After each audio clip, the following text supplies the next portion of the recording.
トルコの工房さんから届きました。とあるペンケースが。自分の理想とまで言えるペンケースだったので、一目惚れして購入してしまいました。それでは開封していきましょう。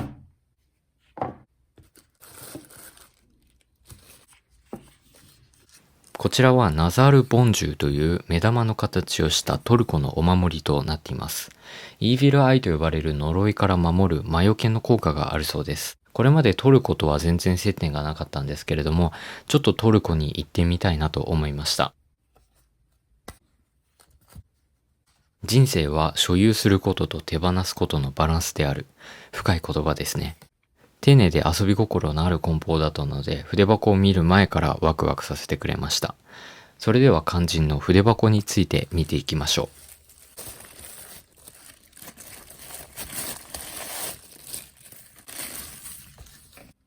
今回購入した筆箱はトルコ・イスタンブールのガレンレザーという工房さんのレザーラウンドジップ10本雑誌ペンケースのクレイジーホーズブラウンというカラーでございます。傷とかシワは最初からついていて、クレイジーな馬のような質感が特徴的すぎる素材となっています。これは好みの分かれる革だとは思いますが、使い込んだ時にどんな表情を見せてくれるのか非常に楽しみなペンケースですね。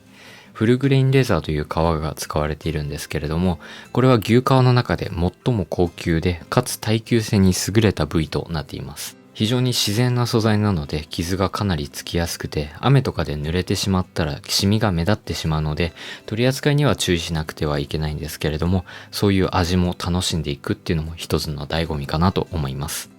一般的な牛革といえばこんな感じで均一な色合いで美しい質感なんですけれども、それとは全然違いますよね。ファスナーの金具はかなり大きくてゴツゴツとしています。すごく頑丈そうな見た目をしていて、安心の YKK 製のファスナーが使われています。こちらのペンケースは中身に一目惚れをして購入しました。大きいファスナーを開けてどんな中身なのか詳しく見ていきましょう。開けていきますと、両側には大きな床革のような生地が全面に覆いかぶさっています。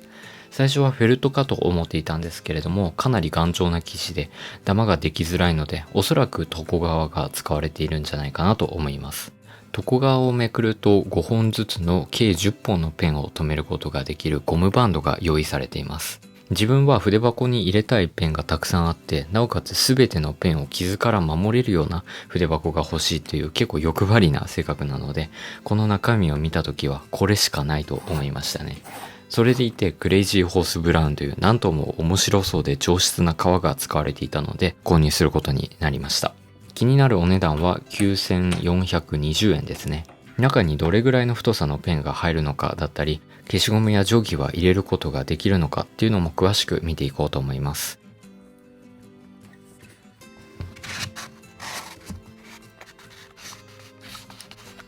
10本のペンを刺してみました。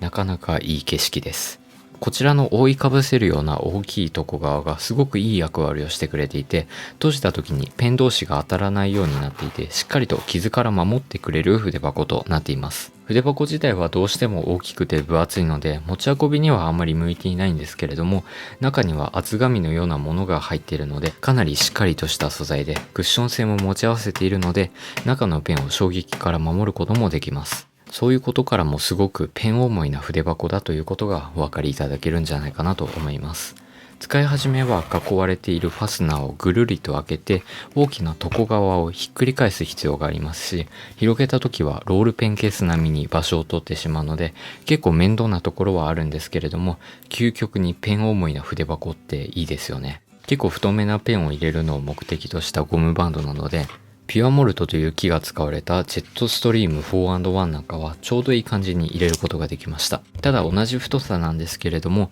ラバーグリップのジェットストリーム 4&1 はさすがに引っかかりを感じてしまいました。太めなラバーグリップのペンはちょっと入れづらいかなと思っていただければと思います。細めなペン、例えばペンテルのスマッシュなんかは結構隙間ができてしまいますね。正直細めなペンはこちらの筆箱には向いていないです。ご参考までにルンルンのペンケースのゴムバンドは細軸のペン向きなので、刺した時の空白が全然違っています。スマッシュよりも少しだけ太めなカベコスペシャルになるとゴムバンドのホールドが働いてくれるので、だいたい直径 10mm 以上のペンをメインで入れたいと考えている方におすすめできる筆箱かなと思います。ゴムバンドのステッチの間隔ですが、内側は約 17mm、そして一番外側のみ 20mm となっているので、少しだけ外側の方が間隔が広くなっています。ゴムバンドなので太いペンをずっと刺しているとゴムが伸びてしまって緩くなってしまう心配があるので、極端に太いペンは一番外側のゴムバンドに入れるように工夫した方がいいですね。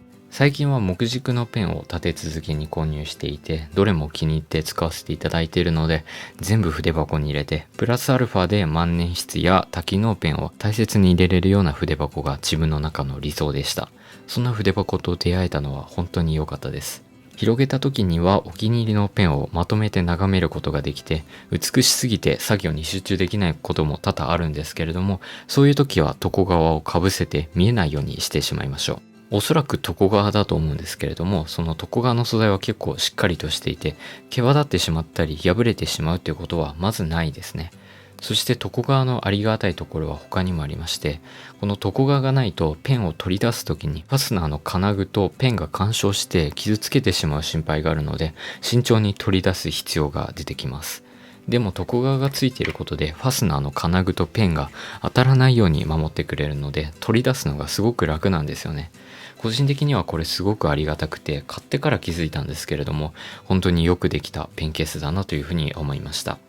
ただ一つ気になるところがありまして、床側の面積が大きいので、何も考えずに閉じると高確率で床側がファスナーの外に出てしまって、ファスナーを閉めることができなくなってしまいます。なので閉めるときは床側を持ちながら閉める必要があって、それでもこちらの角のところは出っ張ってしまうので、手で押し込んであげる必要があります。ペンを守ってくれるのはいいですが、正直床側の面積が無駄に大きすぎると思ったので、ここの角の部分は、各自でカットしていただいてもいいんじゃないかなというふうに思います。ペン以外の文房具は入るのかという問題ですが、割とスペースは余裕を持って作ってくれているので入りました。全長16センチの定規はゴリ押しになってしまいますが、斜めにすれば入れることができます。ブックマークも同様ですね。ただ取り出す時にばらけてしまうので面倒ですし、そこまでして定規を入れたいのでしたら他の筆箱の方がいいかもしれないです。なので消しゴムや芯ケースは問題なく入れることができますが、一般的な長さの定規は入れない方が無難かなと思います。広げた時は縦がだいたい16センチで横幅が28センチとなっています。結構場所を取るペンケースなんですけれども、意外と高さはなくて、152mm のファーバーカステルのバリオ L は長すぎるので入らなかったです。入るペンの全長は 145mm までだと思っていただければと思います。一応立てることも可能となっています。以前動画でご紹介したラダイトのレザーラウンドジップペンケースマヤと比べるとサイズ感が全然違うのがお分かりいただけるかなと思います。ラダイトの方は片方に4本差しのペンホルダーが搭載されていて、4本だと足りないという方は隙間にペンを埋めて入れることも可能となっています。頑張れば8本入るんですけれども、6本は無難に入れることができるんじゃないかなと思います。そしてラダイトのいいところはしっかりと高さがあるので、長めの定規だったりブックマークを入れることも可能となっています。細長くて薄いフォルムなので、長財布とほぼ同じ大きさとなっていて、ズボンのポケットに入れることも可能となっています。それに対してガレンレザーのレザーラウンドジップ10本差しペンケースは高さはないものの、横幅がかなり広くて厚みも3センチとかなり分厚くなっているので、ポケットに入れることは不可能です。その代わりかなりの容量を持ち合わせているので、両者ともに同じ価格帯の筆箱なんですけれども、どちらがいいかというのは、それぞれ使う用途によって変わってくると思うので、一概にどちらがいいかを決めるのは難しいですね。もし迷っている方がいらっしゃいましたら、それぞれのニーズに合わせて選んでいただければと思います。ガレンレザーのペンケースはトルコの2人の兄弟が経営する小さい工房さんなので、全然販売されているところを見たことがないので、あまり日本では多く出回っていないかなと思います。今確認したところ、クレイジーホースブラウンのカラーはちょっと売り切れになってしまったんですけれども、他のカラーはまだ売っていたので、よければ概要欄の方からチェックしてみてください。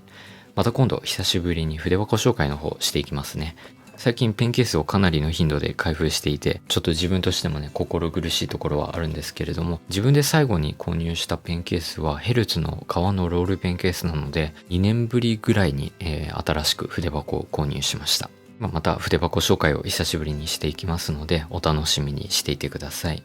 ではまたお会いしましょう。ご視聴ありがとうございました。